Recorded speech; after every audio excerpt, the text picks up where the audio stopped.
Assalamualaikum warahmatullahi wabarakatuh. Ketemu lagi bersama saya Kodarsi, wajah Korea Hati Mekah. Salam dengar cadas. Ya, baik teman-teman. Alhamdulillah ketemu lagi bersama saya di video selanjutnya terkait dengan teknik komunikasi.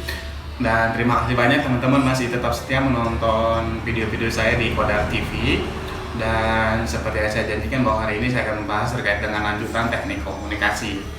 Nah, terutama di teknik komunikasi ini yang saya ingin bahas itu terkait dengan building rapport atau building rapport itu terkait dengan bagaimana cara membangun hubungan dengan orang lain yang baik dan benar.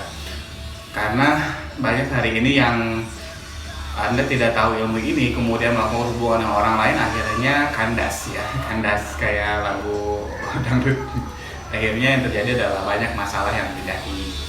Nah, yang paling pertama, cara bagaimana Anda membangun hubungan dengan orang lain yang baik dan benar itu, kita harus memahami dulu ilmu terkait dengan matching mirroring. Kalau matching mirroring itu adalah ilmu yang berkaitan dengan kita harus menyamakan gerakan seperti kaca ya, seperti kaca itu seperti cermin. Jadi kalau kita berbicara dengan lawan bicara kita, itu diusahakan kita mengikuti gerakan mereka tapi tidak harus persis sama. Misalkan contohnya mereka melipat tangan seperti ini, kita boleh memegang tangan seperti ini. Atau mereka memegang rambut kayak gini, kita boleh memegang rambut kayak gini misalnya. Jadi pergerakannya hampir sama gitu ya, tapi di daerah yang berbeda supaya tetap halus ya, supaya tetap kelihatannya nggak langsung meniru, tapi sebenarnya kita lagi meniru. Kenapa? Karena dengan matching mirroring ini, itu secara tidak langsung kita akan menyamakan emosi, pikiran, dan perilaku kita. Kemudian yang kedua, untuk membangun hubungan dengan orang lain itu kita harus memahami terkait dengan ilmu passing leading. Kalau passing leading itu adalah bagaimana kita mengumpan baru mempengaruhi. Jangan mempengaruhi dulu baru mengumpan. Kenapa? Karena percuma apa yang kita ungkapkan, apa yang kita pikirkan, apa yang pendapat kita keluarkan itu nggak akan pernah didengar oleh orang lain. Kenapa? Karena teman-teman tidak melakukan passing atau umpan. Nah, passing di sini itu adalah berkaitan dengan pertanyaan-pertanyaan yang dimana jawabannya itu akan yes. Contohnya misalkan ketika Anda kedatangan tamu, kemudian dia datang pakai mobil hitam dari depan, kemudian Anda lihat dari rumah, kemudian kita tanya, tadi kamu naik mobil hitam ya? Nanti jawabannya pasti iya. Kemudian tadi kamu diantar sama supirmu? Iya. Kemudian tadi kamu datang jam 8 ya? Iya. Jadi kita menanyakan pertanyaan-pertanyaan yang pasti akhirannya itu jawabannya itu iya. Itu namanya passing. Jadi ketika kita berbicara dengan lawan bicara kita itu kurang lebih harus ada 4-5 pertanyaan terlebih dahulu yang dimana jawabannya itu harus iya, supaya si lawan bicara kita itu merasa nyaman dan tersetting dulu pikirannya. Nah, kemudian barulah kita meliding di sini itu tadi kita memberikan pengaruh kita, pendapat kita, kemudian kita menyampaikan apa yang kita ingin sampaikan begitu ya. Nah, barulah ke leading namanya. Itu terkait dengan cara membangun hubungan dengan orang lain.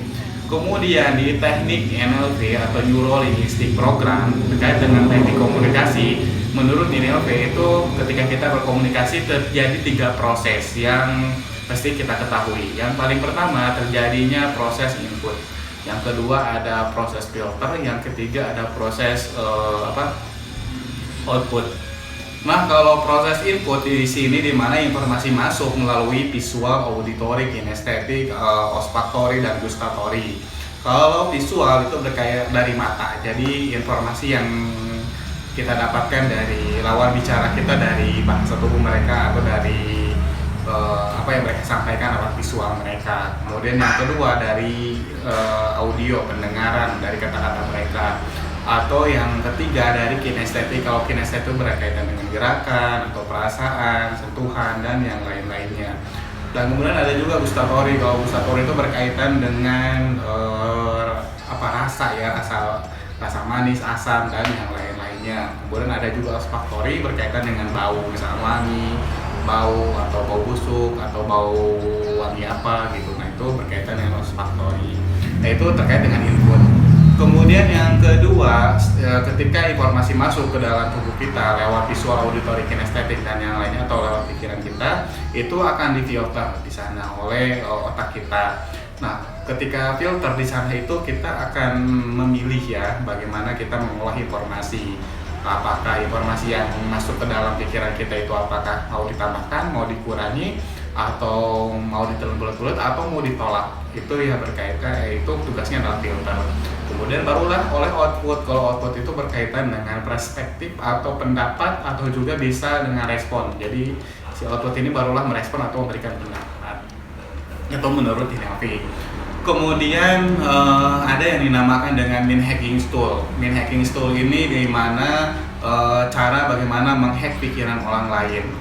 Nah, untuk menghack pikiran orang lain atau membajak pikiran orang lain, ada setidaknya 3 hal yang harus kita kuasai. Yang paling pertama ada yang dinamakan dengan cognitive dissonance ya. Kalau yang kalau bisa susah, ya artinya itu adalah kekosongan pikiran. Jadi ketika si lawan bicara kita, dia mengungkapkan pendapat, kemudian kita tanya, apakah kamu yakin? Nah, pertanyaan apakah kamu yakin itu membuat si lawan bicara kita itu kekosongan pikiran, sehingga mereka ragu-ragu gitu ya. Kalau sudah ragu-ragu berarti apa yang mereka sampaikan itu tidak sebenarnya. Jadi kita bisa menghack pikiran mereka. Kemudian yang kedua ada ilusi persuasion. Kalau ilusi persuasion itu keyakinan baru. Nah, di sana setelah mereka ragu dengan tadi apakah kamu yakin dengan pertanyaan itu, kemudian kita masuk ke ilusi persuasion, yaitu menyelipkan keyakinan baru dengan coba kamu pikirkan. Ya, dengan kata atau pertanyaan coba kamu pikirkan itu sebenarnya kita akan memberikan keyakinan baru terhadap mereka, atau pintu memberikan keyakinan baru terhadap mereka. Kemudian yang ketiga barulah di sana terjadi empowerment. Empowerment itu adalah penguatan.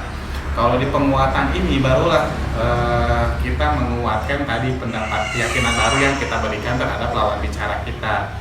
Misalkan kamu harus tahu, atau kamu harus yakin bahwa ya. Nah, itu adalah ungkapan-ungkapan yang dimana akan menguatkan pendapat kita yang selanjutnya.